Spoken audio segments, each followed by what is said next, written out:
Hello everyone and welcome to an episode of Cobblemon on the Battlecraft SMP. If you've been following the series, you know that I've started building a zoo, and I've not really done much with the zoo over the last few months. So I thought today it is time to start constructing some animal enclosures. And specifically I want to make an enclosure for my starter Pokemon, Torterra. This fella here. Look at him, he's cute. So we're going to be doing a bit of terraforming today, but before we do that, I want to practice making little models of different Cobblemons, because I'm not really great with organic builds, and I feel like practicing organic builds is going to be invaluable to then create the Cobblemon in the enclosures. So what I'm going to be doing today is I'm going to be popping into my creative world and I'm going to be making 100 Torterra models in an attempt to get better at making organic builds. So let's jump into my creative world and let's get started. So I've got my reference image. Let's pick some blocks. Torterra number 1. Here we go. Right, that looks like a table. So good start. I need it a bit longer. Okay, Torterra number 1. It's okay. It's better than I thought it would be. Let's start working on our second one. Okay, I hate that more. That looks not quite as good, does it? I think I need to keep it as this. I think that face looks nice. Let's try, instead of moss, we use lime terracotta. Okay, that one's pretty similar to number 1, but I think I like the colors more. In fact, maybe I need a combination of the two colors. Okay, we're in iteration 8. Here is what he's looking like at the moment. I've done a few different little tests. I tried to replace the grey on top. Didn't like those other ones. Still not sure about that grey, but I'm working on it. I tried to go for darker green. Don't like it. I think this is nice and vibrant. The tree, I'm still very unsure about. I've also just realized that I've completely forgotten to put the spikes on the top in the last few iterations. And something that I've tried a bit is to add in some stairs to add a bit more finer detail.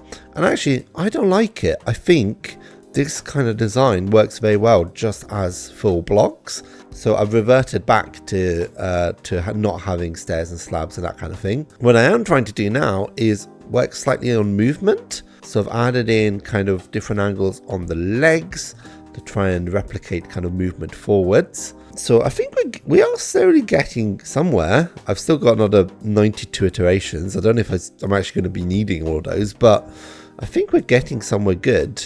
Okay, so here's attempt 11.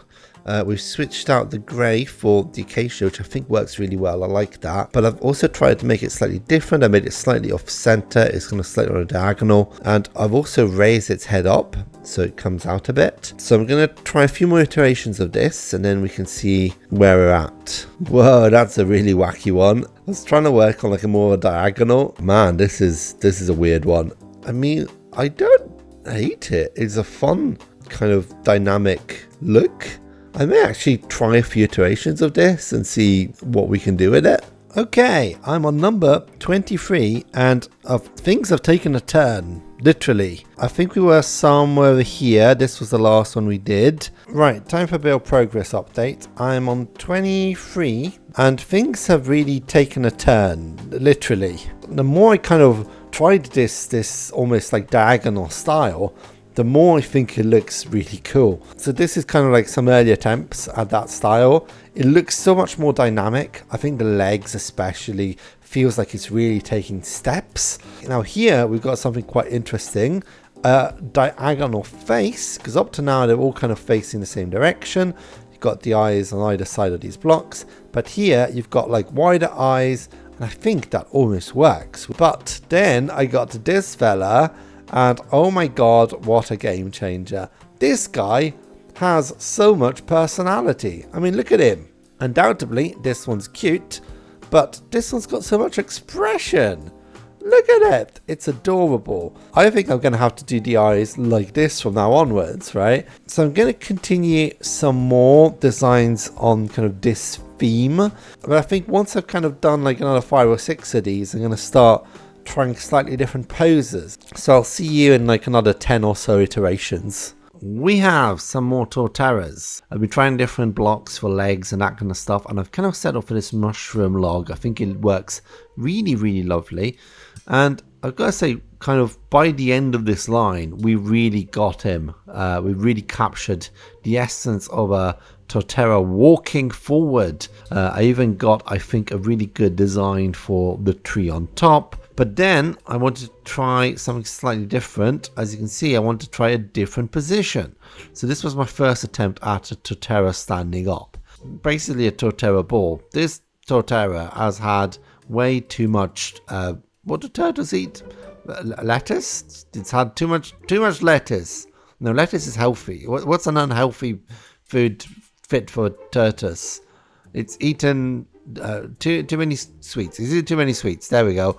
So we kind of slowly been slimming him down like this. The tree has been a bit odd for a while. I then kind of realized actually what I can do is slightly detach the head to make it feel less like a big chunky neck. So this guy feels like he's a bit lighter. I think I really kind of captured what I want to do with a standing Torterra. And the next step, I want a Torterra that's walking up an incline. And I've now got to 75 Torterras. Not only have I completed this pose, Torterra standing upright, I've also done this one where it's climbing up a kind of gradient. I originally had this thing here where it was more of a gradual slope, but then I went a bit crazy and started doing this pose. Every leg is on a different height. But I think this is working really nice, especially these later ones I think are pretty good.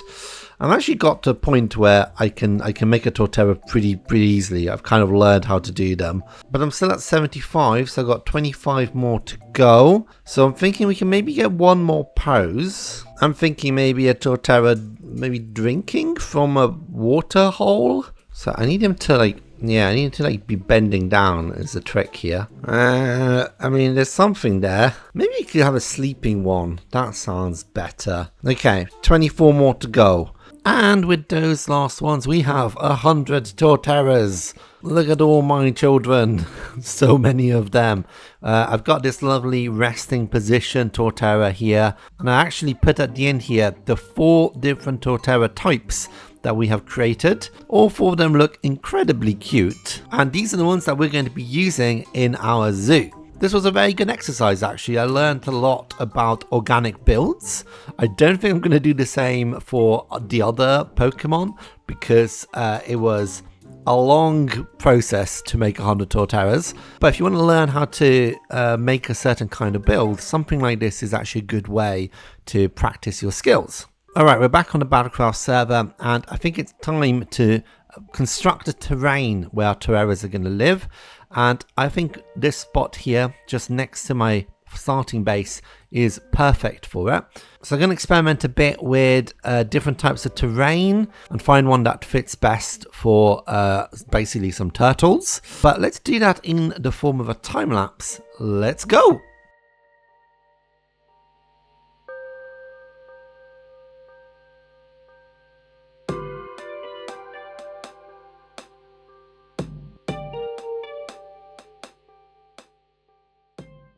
Alrighty, the terrain is mostly done. You can see this is what it looks like. It's quite rocky because I think tortoises live in like slightly rockier terrain. And we also got a bit of moss here just to kind of give it a bit of color and to hide any lights. So this is looking pretty good. So I do want to put maybe a bit of vegetation in, but before we do that, we need to put in the Torterras because kind of their position is the most important one. So let's get our shelled friends into our terrain and then work on some trees. So there they are, my new friends. Look at them, look how cute they are. We've got the one that's lying down, the one climbing up a little mountain, the one that's just standing there, and this one here on its hind legs. I've gone ahead and I've made sure this whole terrain is lit up so that no mobs can spawn. So we're pretty much there on the new terrain. However, I did think maybe we should add in just a few trees. It's just a bit deserted. I think like just a bit of like bushes and maybe a few trees would really spruce this place up. And I also need to correct these paths, so join these gates up with the main path. So maybe we can do another shorter time lapse to add in all the trees.